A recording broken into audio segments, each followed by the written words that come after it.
C'est l'étude de Madame Patachou. C'est l'étude de Madame Patachou.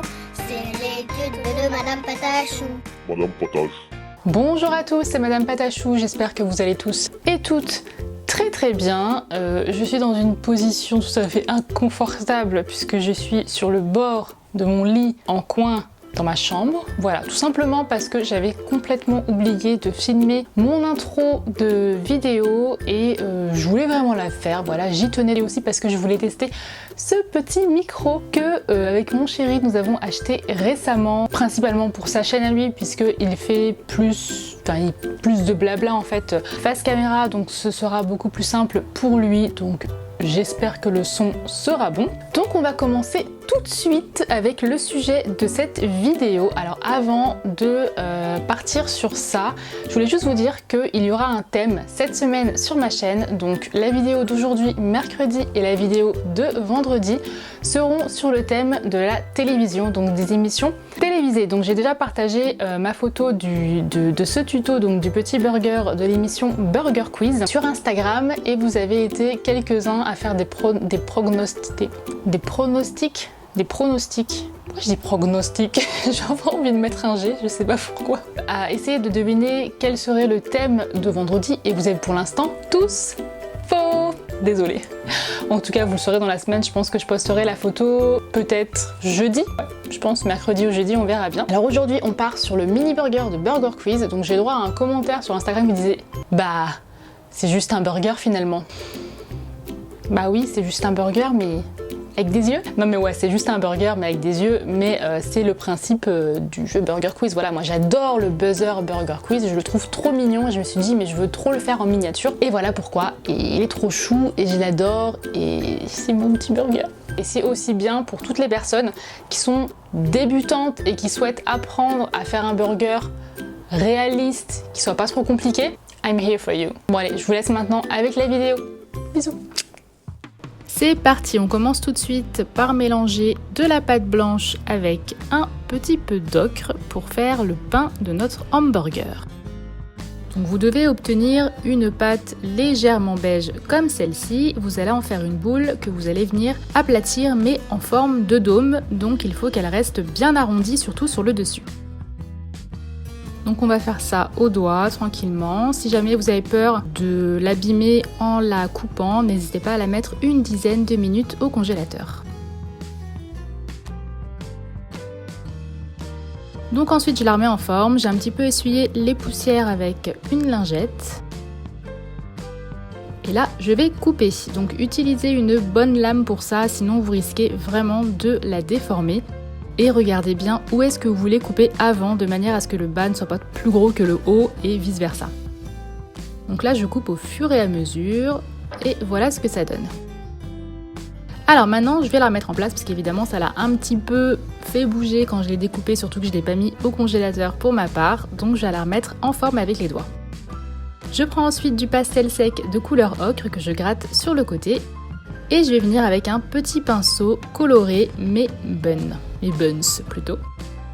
Donc on va pas aller jusqu'en bas, il faut vraiment aller petit à petit pour créer un effet ombré, voilà, sur le bas de manière à ce que ça reste de couleur beige et que ce soit très subtil. Donc on n'obtient pas ça avec de la peinture, donc le mieux c'est vraiment de le faire au pastel.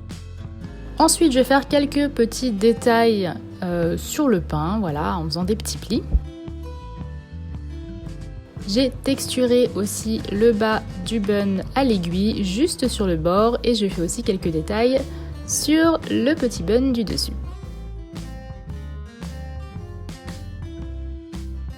Voilà pour la coloration. Je passe ensuite à la pâte marron, donc là c'est une couleur chocolat toute simple.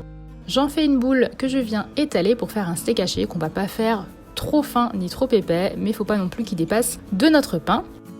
Donc petit à petit, voilà, vous venez l'étaler jusqu'à ce que la taille vous convienne. Avec un morceau de papier aluminium, vous allez texturer tout le bord du steak haché. Vous pouvez le faire aussi après une fois que vous l'avez posé sur le pain si jamais c'est un peu parti. Vous prenez du jaune tournesol avec un petit peu d'orange pour créer le cheddar. On vient l'étaler puis l'étirer avec les doigts pour qu'il soit assez fin. Et on va venir y couper un carré approximatif. On coupe tous les angles et puis on vient les arrondir comme ceci.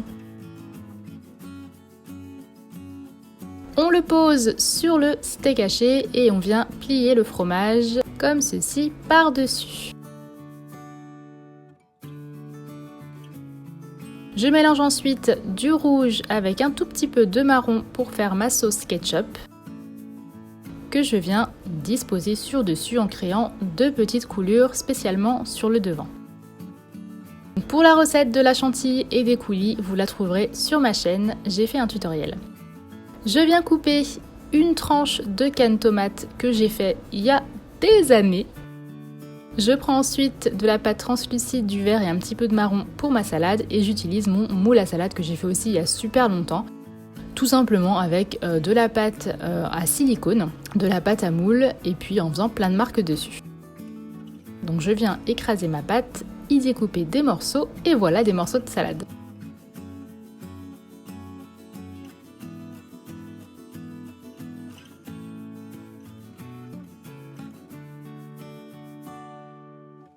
Donc je les dispose partout sur le dessus de manière à ce qu'elles dépassent légèrement. Je coupe 2 morceaux de pâte noire dans un boudin pour faire les yeux. Je fais 2 petites boules et je viens mettre 2 petits points de fimo liquide. Comme ça je suis vraiment certaine que ma fimo colle correctement à la cuisson. Je les aplatis très légèrement. Je rajoute un petit peu de faux ketchup sur ma salade pour coller le bun du dessus que je vais légèrement pencher en arrière, voilà, pour lui donner une impression comme s'il avait la bouche ouverte. Je mélange ensuite du blanc avec un tout petit peu d'ocre encore et je vais faire mes graines de sésame. Donc je fais un boudin assez fin que je coupe en morceaux, que je roule en boule et que je viens faire un petite goutte. Donc c'est vraiment très petit, mais vous allez voir, c'est pas bien compliqué. Et j'ajoute des petits bouts, des petites gouttes plutôt de fimo liquide un petit peu partout là où je veux coller mes graines et j'ajoute les graines par-dessus. Je mets tout ça au four 10-15 minutes à 110 degrés et c'est terminé. Mon petit buzzer de Burger Quiz est terminé, j'espère qu'il vous a plu. Je vous laisse maintenant avec vos photos et je vous dis à vendredi pour le 2e tuto en rapport avec la télé. Bisous!